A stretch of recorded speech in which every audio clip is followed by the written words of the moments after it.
ఎంత సాధారణ విషయమైనా దాని లోపలుండే రహస్యాలు చాలా మందికి తెలియకపోవచ్చు. అలాంటి వాటిని మనం ఎందుకు, ఏమిటి, ఎలాలో డీకోడ్ చేద్దాం.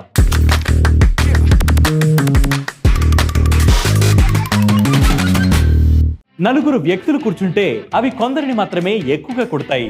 అయితే దోమలు ఎందుకలా కొంతమందినే టార్గెట్ చేస్తాయి? మస్కిటోస్ నిజంగానే సెలెక్ట్ చేసుకుని కొడతాయా? ఒకవేళ అది నిజమైతే ఎవరిని కుట్టాలనేది దోమలు ఎలా నిర్ధారించుకుంటాయి? న్యూయార్క్లోని రాక్ ఫెల్లర్ యూనివర్సిటీలో చేసిన పరిశోధనలో దోమలు కొందరిని మాత్రమే ఎక్కువగా కుడతాయని తేలింది. దోమలను ఆకర్షించేది వ్యక్తుల చర్మంపై విడుదలయ్యే రసాయనాలు. దాంతో దోమలు వారినే ఎక్కువగా కుడతాయి. అయితే ఆ వాసనలు రాకుండా ఉండేందుకు డియోలు, పెర్ఫ్యూమ్లు ఉపయోగించిన ప్రయోజనం ఉండదు.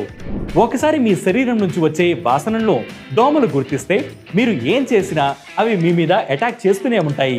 శరీరం నుంచి వచ్చే చెమటలో ఉండే lactic acid, uric acid, ammonia అంటే దోమలకు చాలా ఇష్టం.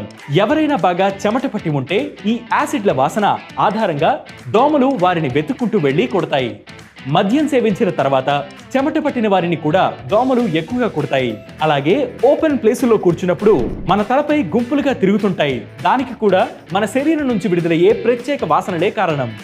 దోమలు 160 అడుగుల దూరంలో నుంచి కూడా కార్బన్ డయాక్సైడ్ వాసనను గుర్తుపడతాయి. శ్వాసలో కార్బన్ డయాక్సైడ్ ను ఎక్కువగా విడుదల చేసేవారిని దోమలు ఎక్కువగా కుడతాయి. అలాగే గర్భవతులు ఎక్కువగా కార్బన్ డయాక్సైడ్ ను విడుదల చేస్తారు కాబట్టి సామాన్యులతో పోలిస్తే గర్భవతులను 21% అధికంగా దోమలు కుడతాయని పరిశోధనలో వెల్లడైంది. ఆఫ్రికాలో గర్భవతులకే ఎక్కువగా మలేరియా సోకుతోందని కూడా తేలింది. బ్లడ్ గ్రూప్ ని బట్టి కూడా దోమలు ఎక్కువగా కుట్టే అవకాశాలు ఉంటాయి. మనం దోమకి చిక్కకుండా కొంతైనా సేఫ్ గా ఉండాలంటే 2 పూట్ల స్నానం చేయడం, పరిసరాలను శుభ్రంగా ఉంచుకోవడం, ఖాళీ ప్రాంతాలలో నీరు నిల్వ ఉండకుండా చూసుకోవడం ముఖ్యం. ఇలాంటి సైన్స్ రిలేటెడ్ ఇంట్రెస్టింగ్ ఫ్యాక్ట్స్ కోసం వేటి న్యూస్ యాప్ ని ఫ్లిప్ చేయండి. దాంతోపాటు వేటి న్యూస్ యూట్యూబ్ ఛానల్ ని సబ్స్క్రైబ్ చేయండి.